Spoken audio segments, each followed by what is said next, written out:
Our third panel discussion for the day focuses on the critical topic of enhancing port security and cybersecurity in Indian logistics.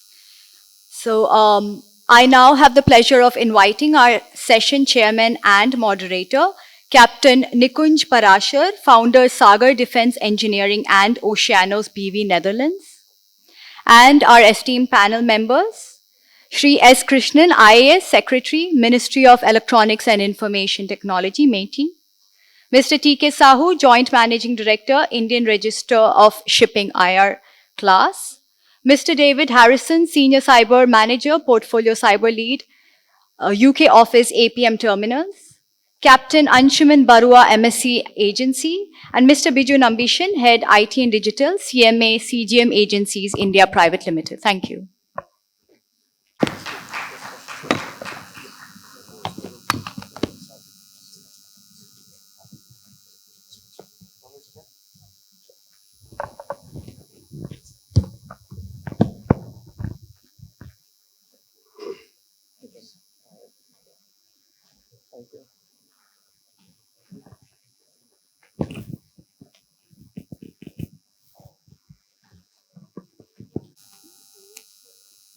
Thank you so much, Bombay Chambers of Commerce, for inviting me and moderating this session. We have an esteemed panel guest over here. I would like to take it fast as Sir is short of time, so I would like to start with Sir.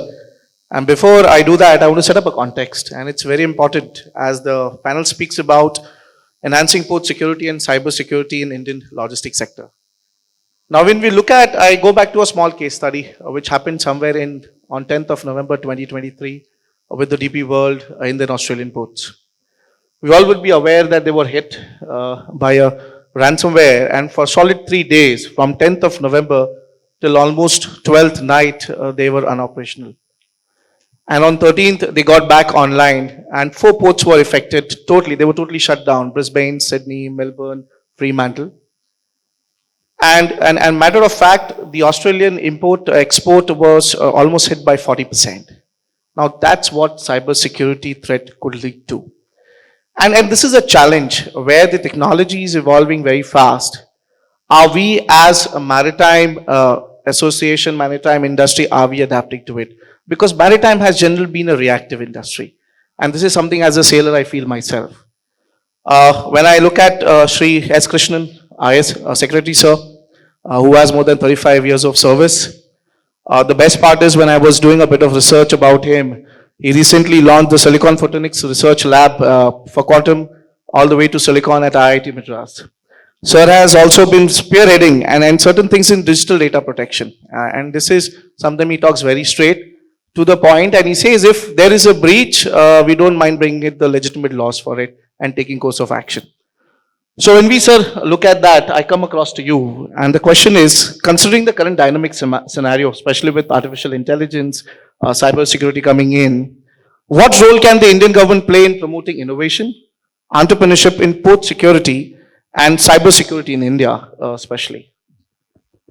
Thank you for that question, and I thank the Bombay Chamber of Commerce and the organizers of this event for inviting me.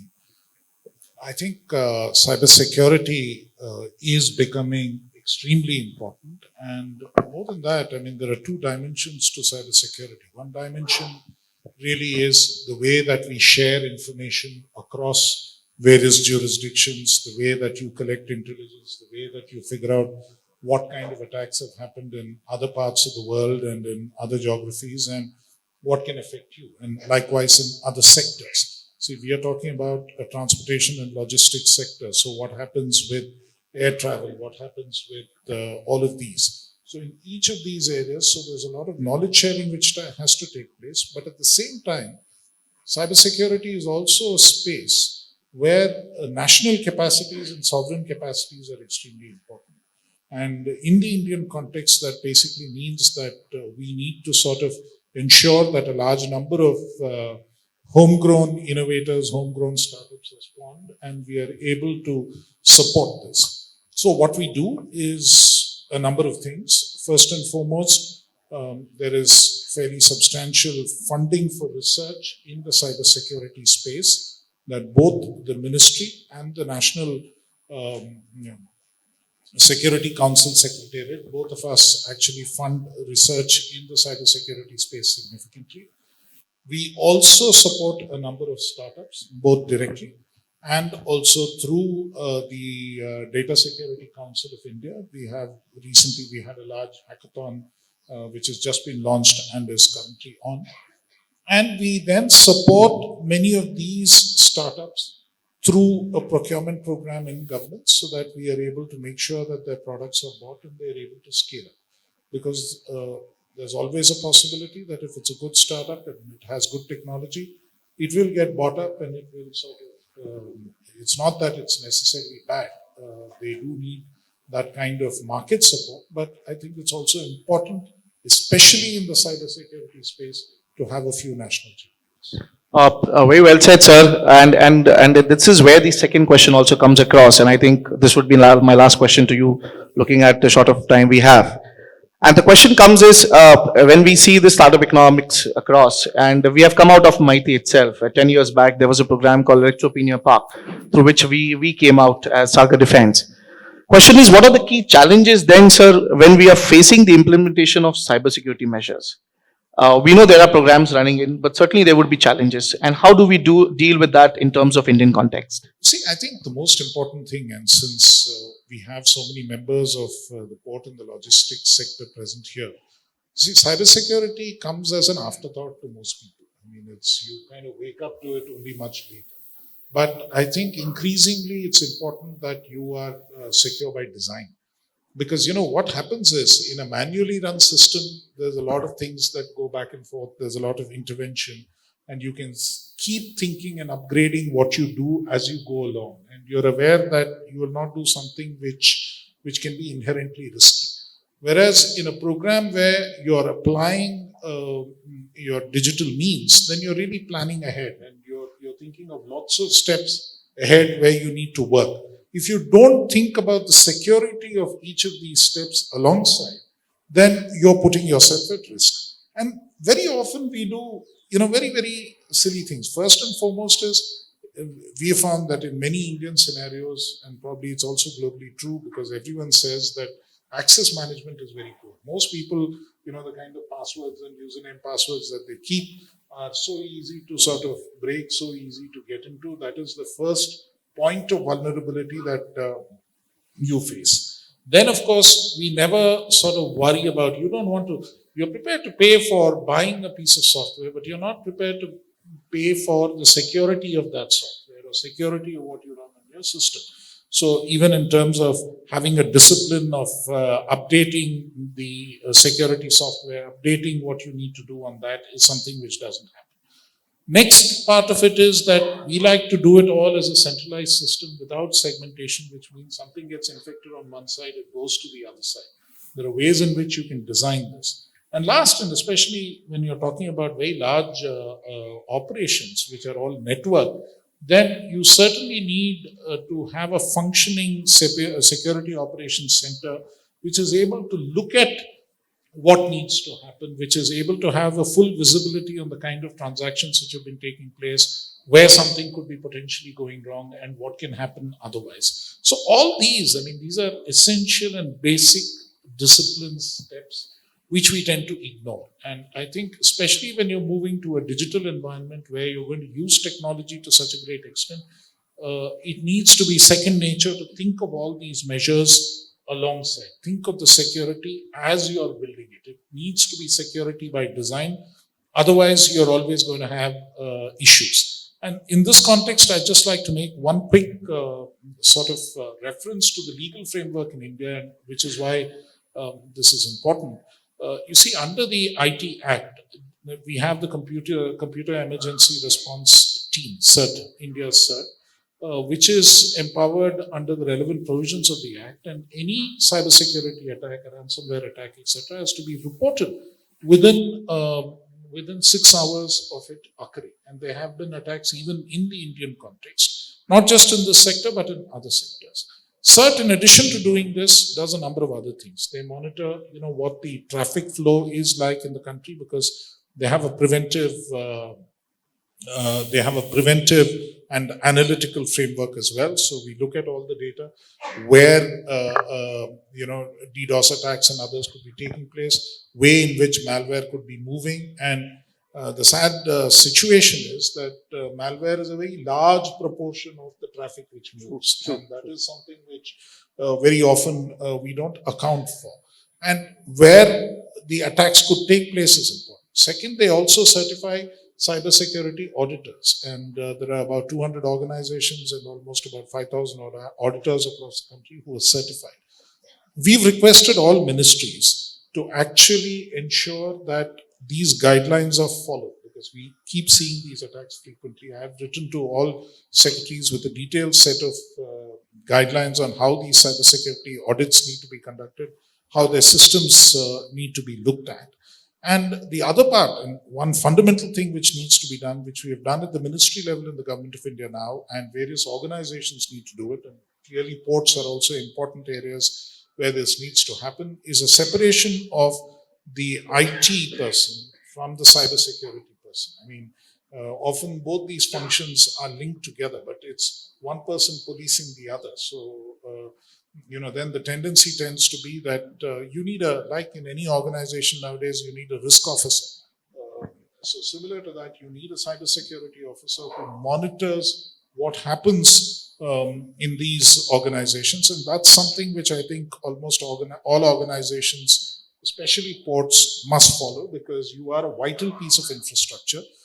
There is another provision under the Act to declare them as critical information infrastructure. We have done that in the case of the financial sector. We have done that in the case of the power sector already. Potentially, it's possible to do it for the transportation sector, including for air travel, ports, and even roads and rail and so on. But even whether we do it or not, there is an importance, because there's also, of course, a debate saying whether today you can actually separate what is critical information infrastructure from other forms of information infrastructure, because there's so much interchange of traffic and there's so much which goes on with each other that often you can't make that logical separation between the two. So I think there's the number of precautionary measures, and it's been ignored for too long. And we tend to look at it primarily as cyber crime. I mean, we wake up when somebody gets cheated or somebody gets digitally arrested or something of that kind. But that's cyber crime. Of course, there is an element of cybersecurity there, but organizations in particular are vulnerable, and I think they owe it to themselves to really work on this, to get this done. And within the Indian framework, currently the legal distribution is that cybersecurity becomes the responsibility of MeitY, the Ministry of Electronics and Information Technology. Network security becomes the responsibility of the Department of Telecom. Cyber crime is the responsibility of the Ministry of Home Affairs and largely the law enforcement agencies, and the area of overall coordination is with the National Security Advisors framework. So this is how we are at least trying to be significantly more aware and trying to tackle these issues. I'm sorry I sort of meandered off your question a bit, but I thought it was important to emphasize this since there are so many representatives of the ports present here. No, sir, very well said. Absolutely. As we have, the industry itself is proceeding towards autonomous shipping, where they are looking at interconnection between shipping and the trade and the ports together. This is very important as industry to understand how we really segregate our IT infrastructure and put the right risk mitigations. I think, sir, with this, I would, let you go off, which I really don't want to.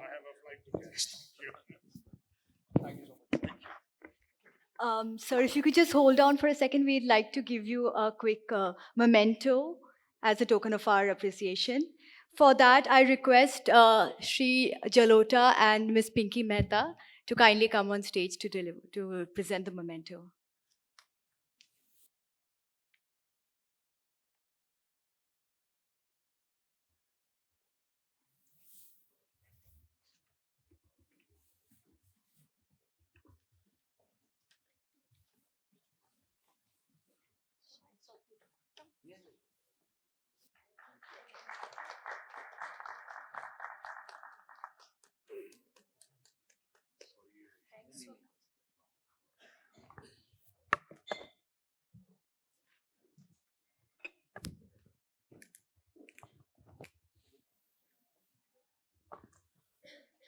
with this start, I would move on to the next questions.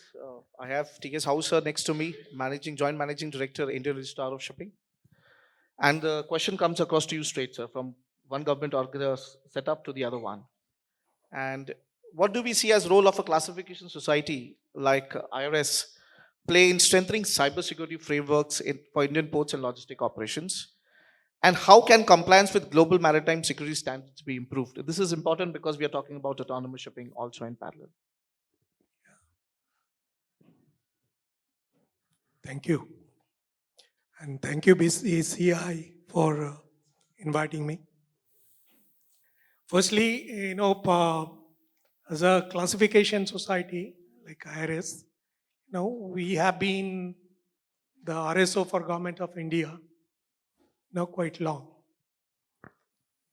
In 2004, if I recall, this iSpace code came in, and the preparation were on for all Indian ports since 1 year back, like 2003 onwards.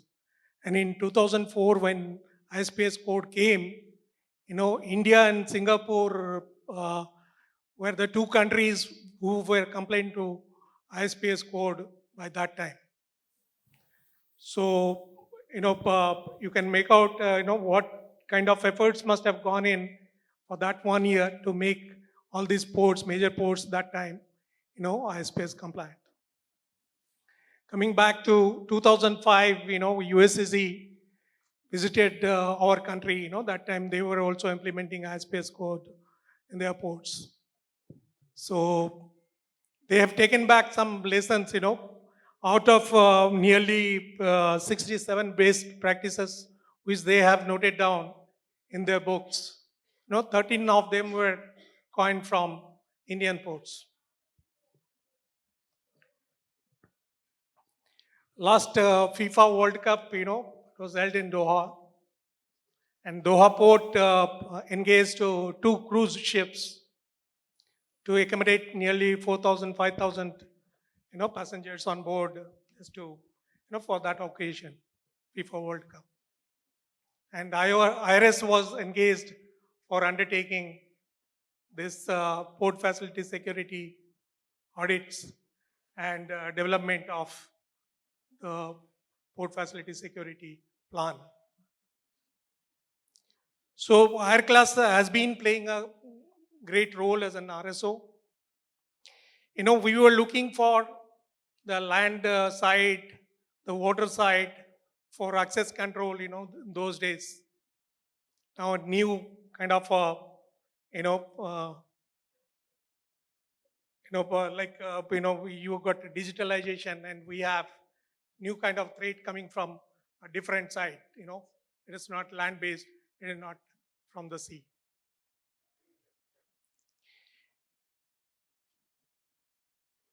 In 2018, first time IMO came out with a requirement saying that all these shipping companies have to, take care of cybersecurity in their SMS.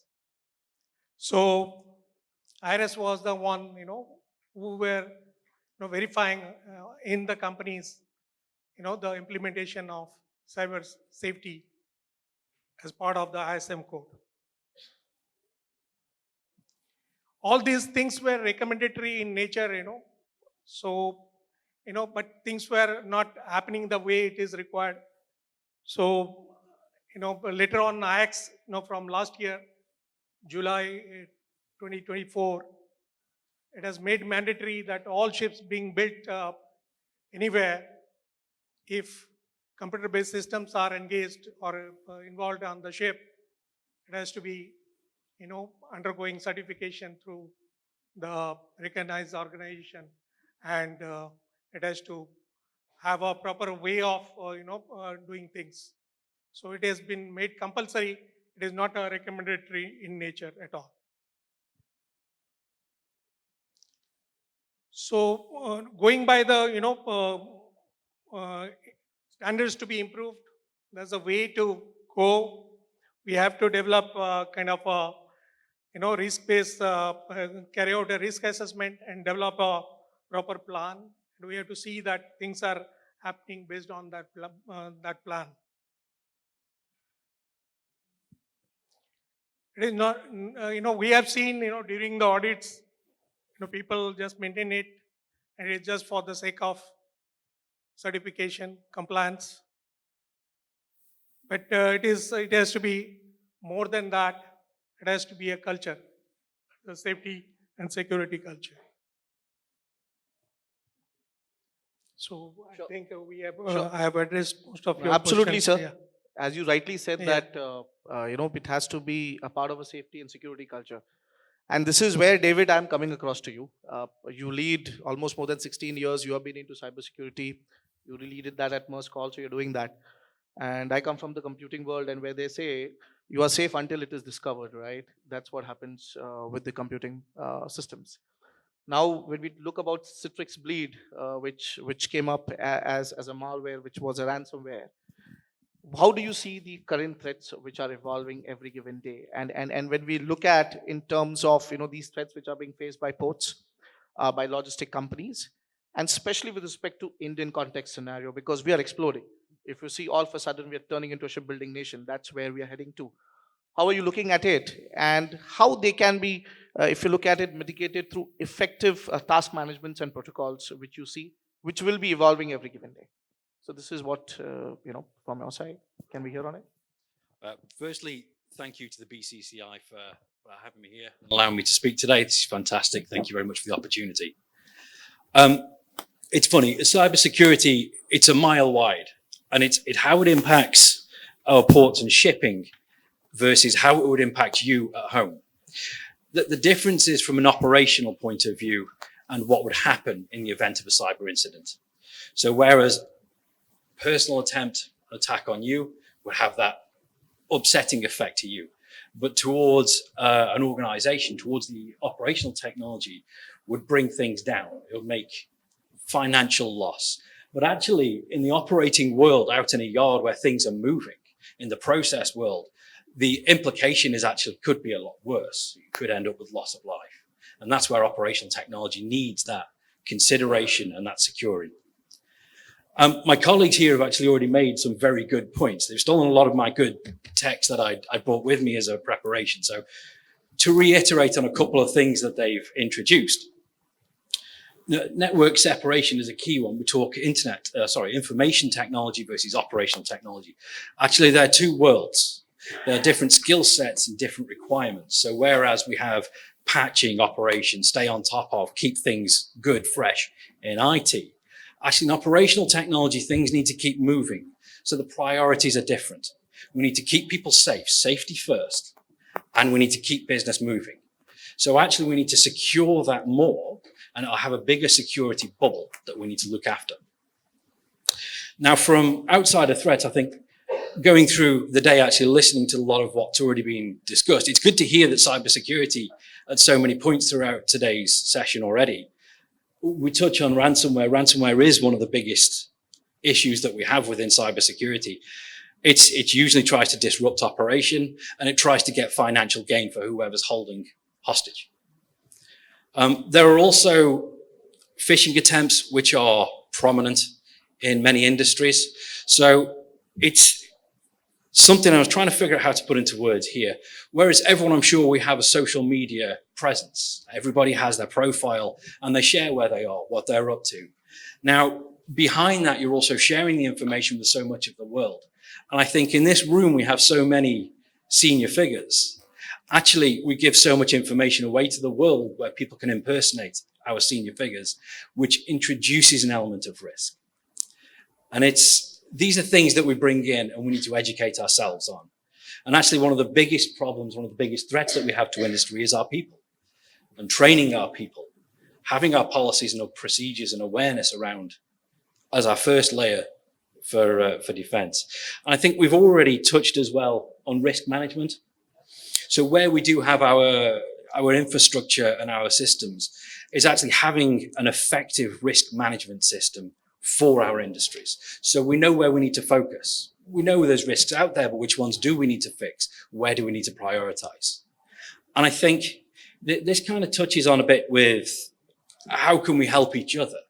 And this is where information, if we have threat intelligence from above that can feed down to the industries to help where to focus, where risk can be, where we need to mitigate, I think that would help.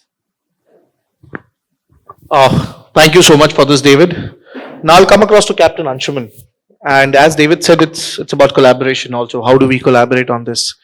And the question I want to touch upon here is how can shipping industry better collaborate with ports and regulatory authorities to strengthen physical and cybersecurity measures? Good afternoon. Thank you, Bombay Chambers, for having me. It's a very important question. I think David and Mr. Krishnan covered a lot of points.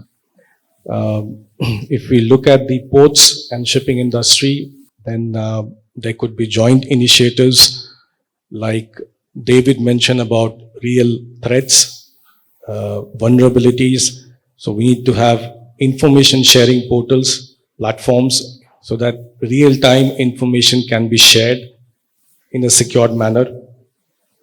There could be joint training and awareness programs between port, terminal team, as well as shipping lines, as well as the shore personnel, ship's crew. There could be joint audits, which Mr. Krishnan mentioned, joint audits and vulnerability assessments, which will help us to know where the weaknesses are. We can plan mitigation measures, response measures. Drills can be conducted as well. And jointly, I believe we can develop and adapt wider cyber security measures, standardize it so that both ships as well as ports are in same consistency, at same levels, so we can maintain that consistency.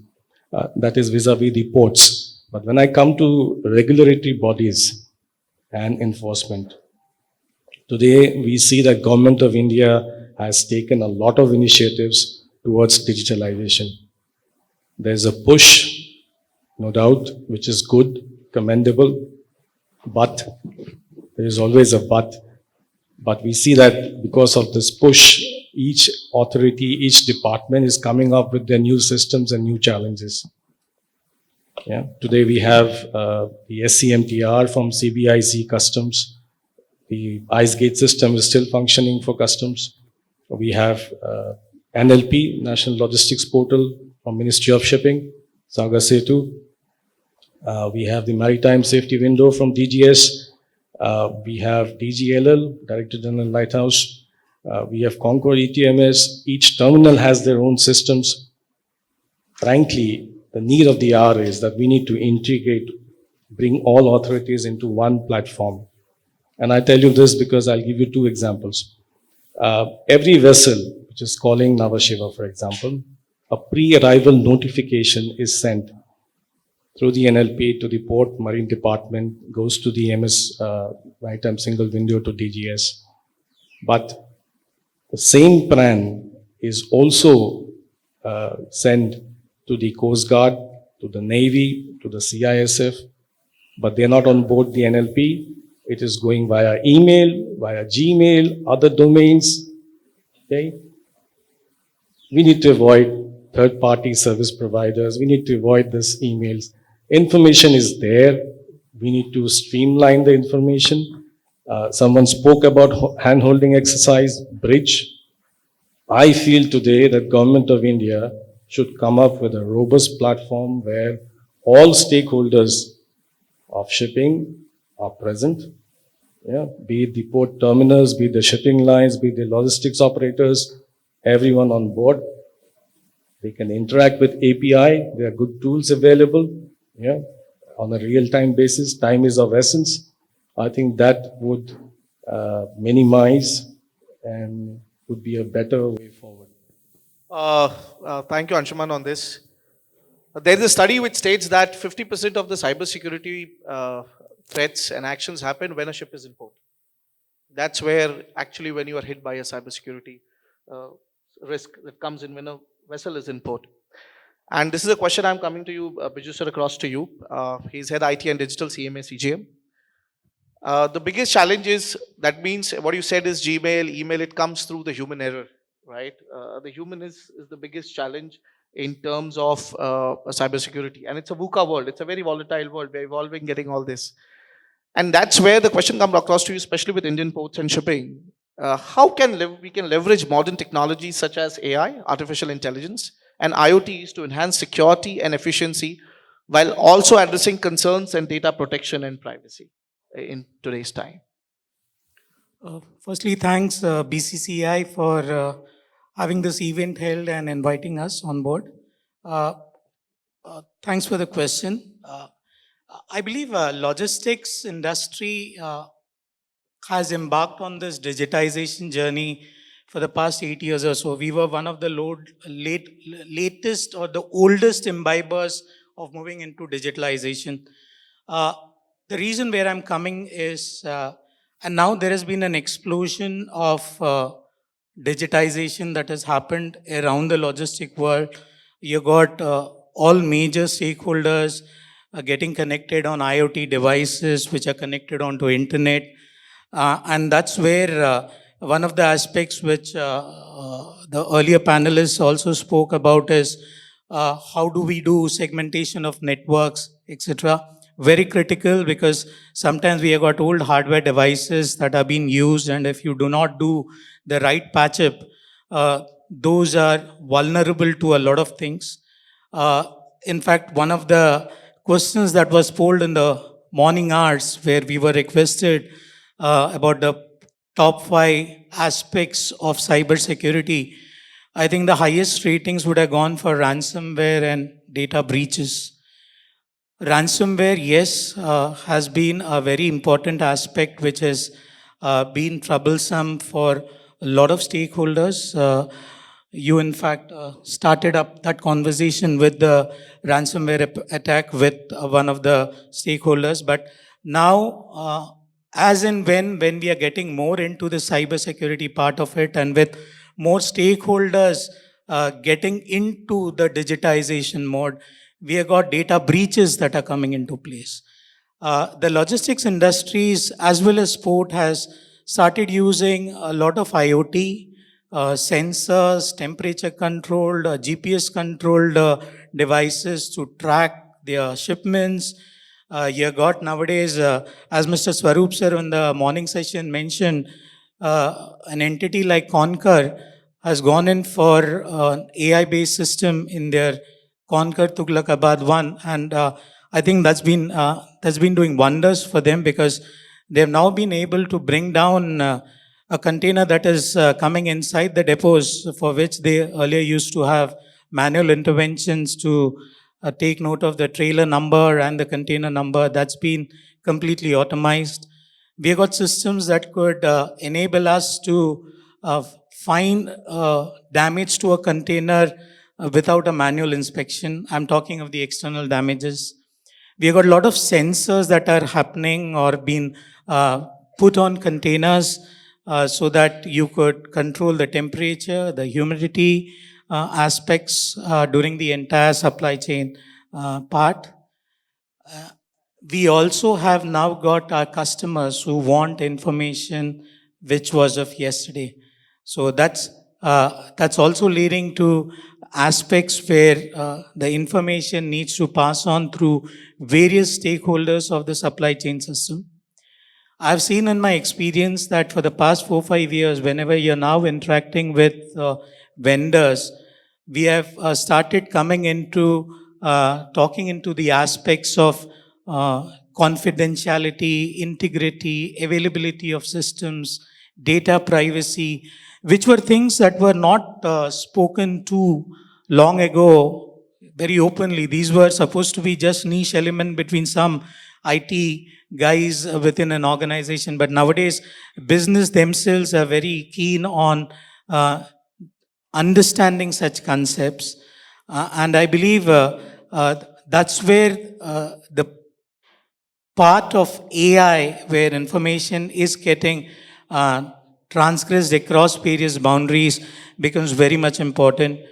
Government of India, through their various initiatives, I hope all are aware of the Logistics Data Bank or the ULIP portal of the government, where we have got around more than 32 ministries that are getting latched on, and you can use those APIs quite seamlessly. In fact, we could use those APIs for predictive intelligence of containers that are moving from inland depots to the port. You could give them quite real-time information to the sales and the trade personnel whether a particular vessel is going to be having X amount of fill factor or not. These were not possible, say, 4-5 years back, and Government of India has taken quite good initiatives. And as was mentioned by one of the speakers, that the latest SCMTR Act that is coming on is going to bring about lots of stakeholders into the realm of the Government of India. You got transport operators, you got the CFS, the custodians, the ports, the terminals, everything coming up into a single umbrella, so that data could be more cohesive, data could be easily transacted between the different stakeholders. We have now got Government of India, even in the SCMTR regime, once it is getting stabilized, talking of having APIs in place, which was something that was quite unheard of a couple of years back. So I think overall in the logistics and the port industry, cybersecurity and AI has grown up quite a lot. From a perspective of cybersecurity, as David mentioned, as well as Krishna sir mentioned earlier, it has to be something which has to be part of the design. It should not be something that should be implemented at a later stage of a project, because cybersecurity itself is quite costly. Most of the CIOs think twice as to what is the amount that needs to be invested or should be part of their IT budget. But we need to be sure that you are smarter on investing anything, or you invest on something what matters to your business, what sort of data needs to be there.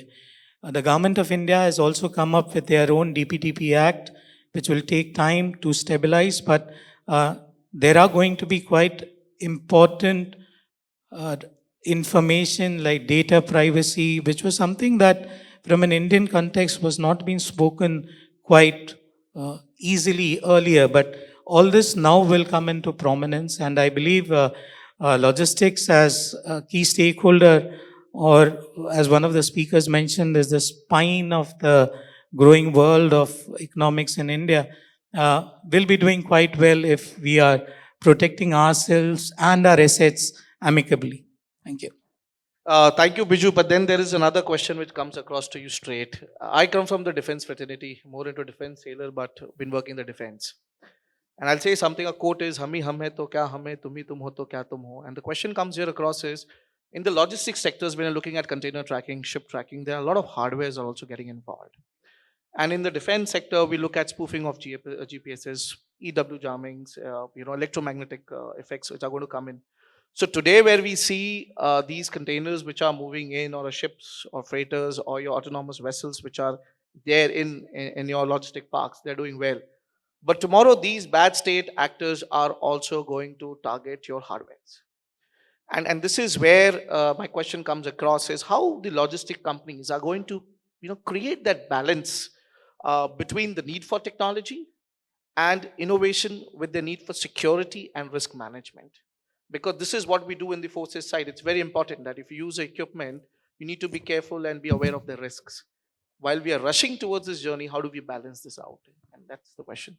Quite a good question. And as I mentioned earlier, the number of latch-ons that we are doing across various stakeholders has increased dramatically.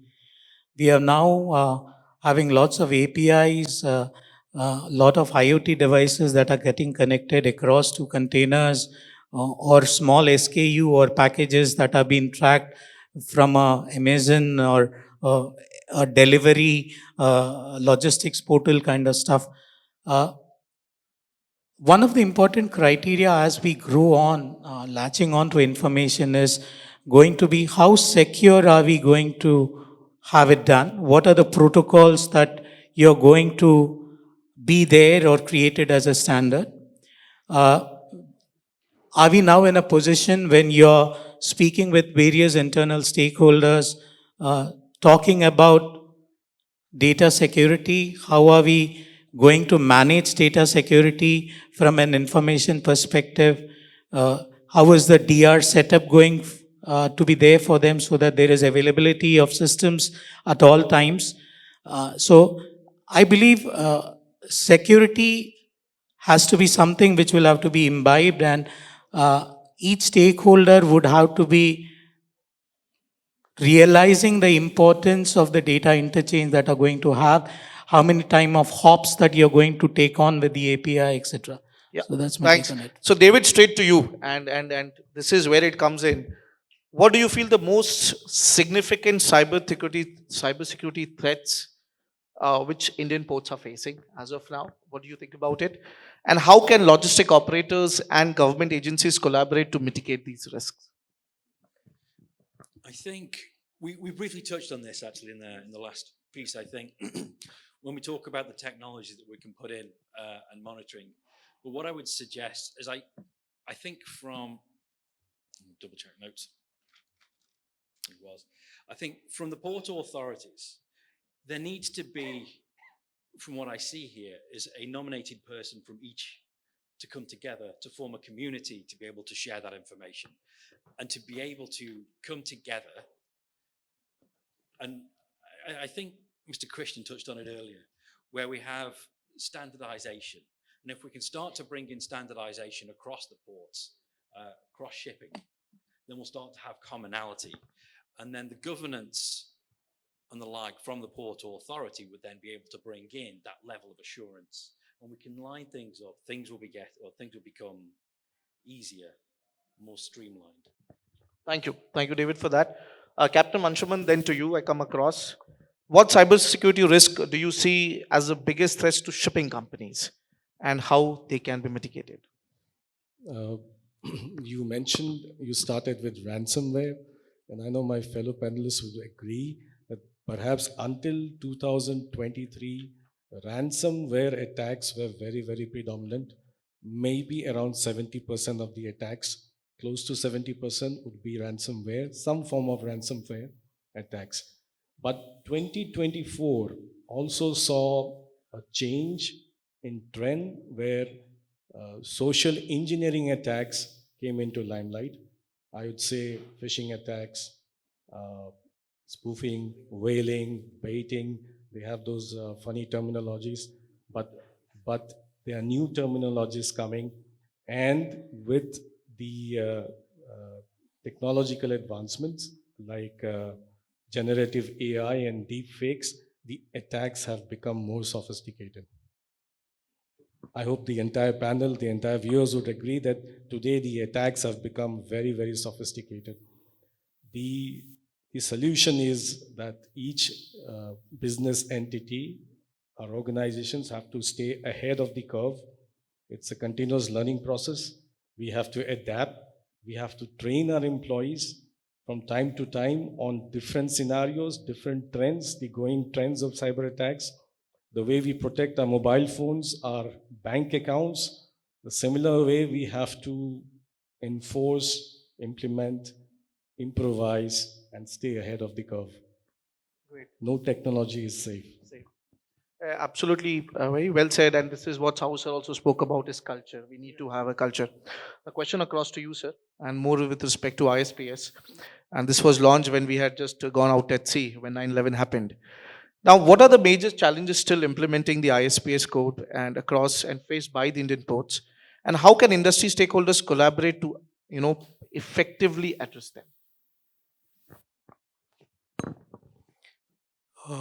As I told you, as long as it is voluntary, it is recommendatory, and we don't have a proper guideline, set guidelines, it is not going to be uniform, and people will be hesitant to implement, and rather they will take it, to their choice.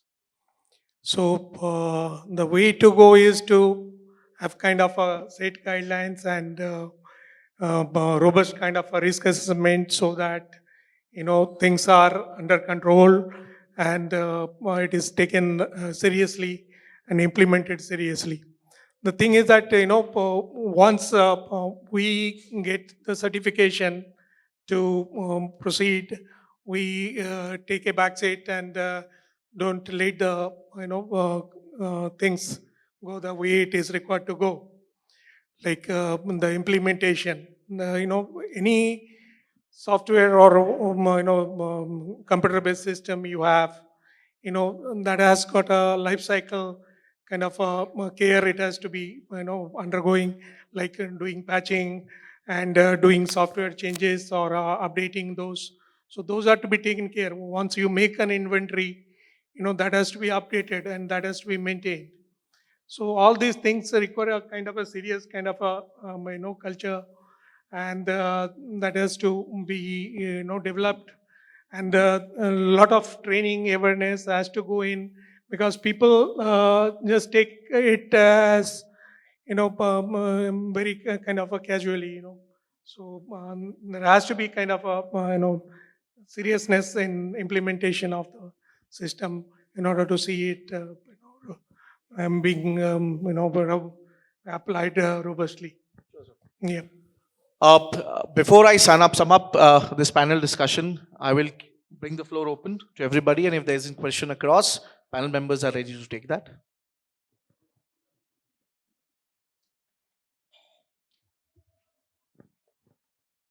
That's a very well understood cybersecurity panel. So, to sum it up, first of all, thank you so much for being on the panel. You have a question, sir?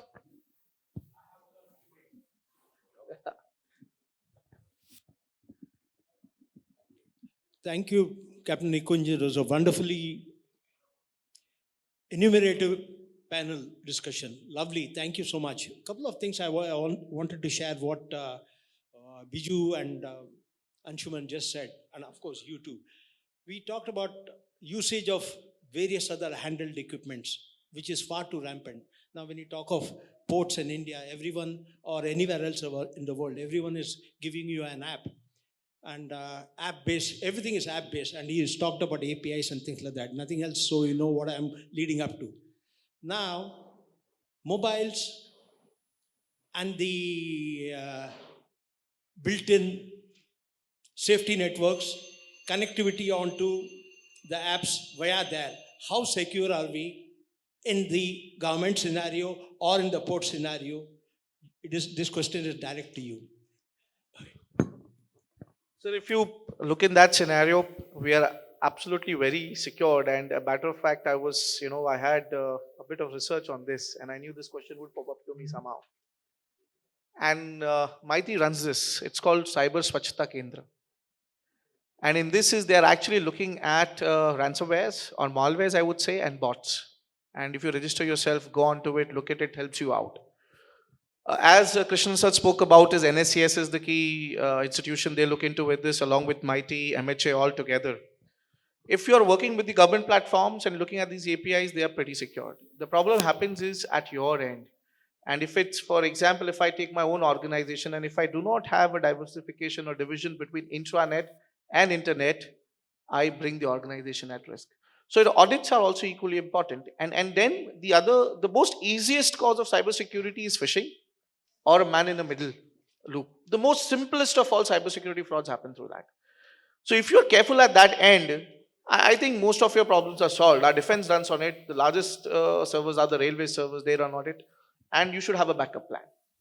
So it's always there. There's a risk that even with all your securities being taken care of, and you have intranet, you have critical infrastructure for your IT systems, there is a risk that you may land up, by a human error, you may land up going in that directions. But you should be a backup plan. And that's where in the defense security installations, we do that. We have separate servers, separate systems. And in time, shipping will have to evolve to that, because shipping is going to come under critical infrastructure. If you look across, 90% of the trade happens through that. And the way shipping is going on, I think the industry will have to fight for it to come and get that title of critical infrastructure. If that happens, I think that's where we'll become very serious rather than a reactive industry. All these years, and I keep saying this, we are a reactive industry. Cybersecurity is going to push us to turn into an active one. Thanks, Captain Nikunj. One adder onto this one, supplementary onto this one. When we talk about all lines, okay, all lines, all ports, all terminals. Everybody is online and they help all the stakeholders to go onto that system. All right. And then, is the trade really updated enough about the securities to ensure? Because it is an approved email ID, it's coming in. And if you look at the present scenario across Indian logistics sector, most people, we are not talking of a shipping line or someone. Everyone is on a common user platform. We're using Gmails or things like that. And it's sorry to say that there is government officers to various government departments to everybody using Gmails. Now, this is where the question again comes back to you, because you have been handling most of such things. How secure does the other party feel, or the users, various other government do feel about handling such ones? So it's difficult to say no at the first instance when you're working with such organizations, but it's all about hygiene and culture, which Sahu sir said. You have to go with hygiene and culture, and if I keep my organization, we certainly do not reply to that. And if you see to it, there was a case, and I would put myself, you go back almost 3 years back and you check Pradeep Kurulkar and Nikunj Parashar, where the director was unfortunately caught in honey trapping. I was also one of them called by ATS for inquiry, and we came out clean. So you have to be, it's all part of culture. You need to maintain that culture and hygiene, and as long as you do that, you are safe enough. Thank you so much. I think we'll have to break this session now. And I now request Ms. Pinky Mehta and Mr. Nambiar to kindly join us on stage to present the mementos. Thank you.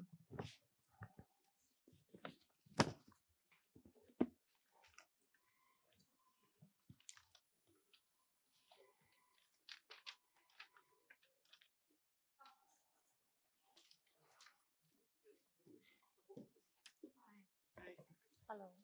Thanks.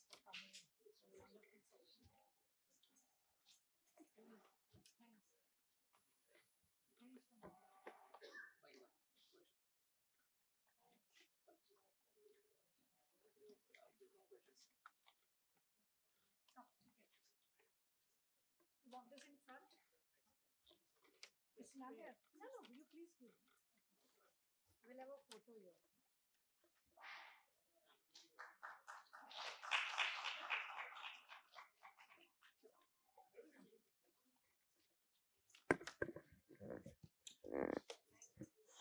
A round of applause, please, everybody. Thank you.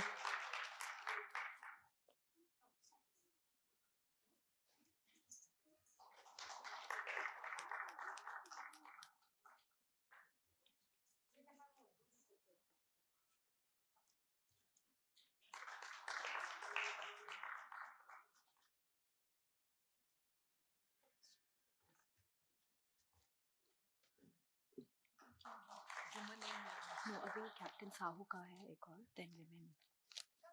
We'll have a group photo. नीचे है.